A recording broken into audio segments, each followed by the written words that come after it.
କାହାକୁ ମିଳିବ ଓପନିଂର ସୁଯୋଗ।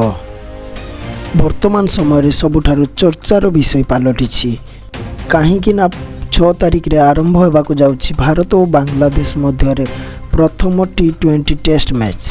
ଏନେଇ ଭାରତ ତାର 11 ଜଣିଆ ଦଳ ପ୍ରସ୍ତୁତ କରିସାରିଛି, ଯେଉଁଥିରେ ବହୁ ନୂଆ ଖେଳାଳିଙ୍କୁ ଦେଖିବାକୁ ମିଳିବ। କିନ୍ତୁ ଓପନରେ କେଉଁ ଖେଳାଳି ଖେଳିବେ ତାହା ଏପର୍ଯ୍ୟନ୍ତ ଠିକ୍ ହୋଇପାରିନାହିଁ, କାରଣ ବହୁ ନୂଆ ଖେଳାଳି ଥିବା ସମୟରେ ସିନିୟର ଖେଳାଳିଙ୍କୁ ମିଳିନାହିଁ ସୁଯୋଗ, ଯେଉଁଥିରେ ରୋହିତ ଶର୍ମା, ସୁମନ ଗିଲ୍, ଋତୁରାଜ ଗାଇକ୍ୱାଡ, ଯଶସ୍ୱୀ ଜୟସ୍ୱାଲ ଏହି ଖେଳାଳିମାନଙ୍କୁ ମିଳିନାହିଁ ସୁଯୋଗ। କିନ୍ତୁ ବହୁ ନୂଆ ଖେଳାଳିଙ୍କୁ ମିଳିଛି ଏଥିରେ ସୁଯୋଗ।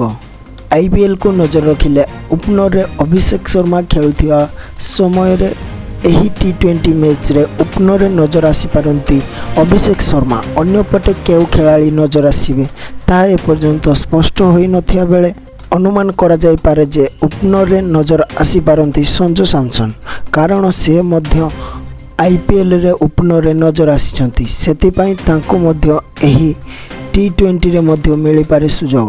ଆପଣଙ୍କ ମତାମତ କ'ଣ ରହିଛି କମେଣ୍ଟ ମାଧ୍ୟମରେ ନିଶ୍ଚିତ ଜଣାନ୍ତୁ। କେଉଁ ଖେଳାଳିକୁ ଏହି T20 ସିରିଜରେ ମିଳିବ ସୁଯୋଗ?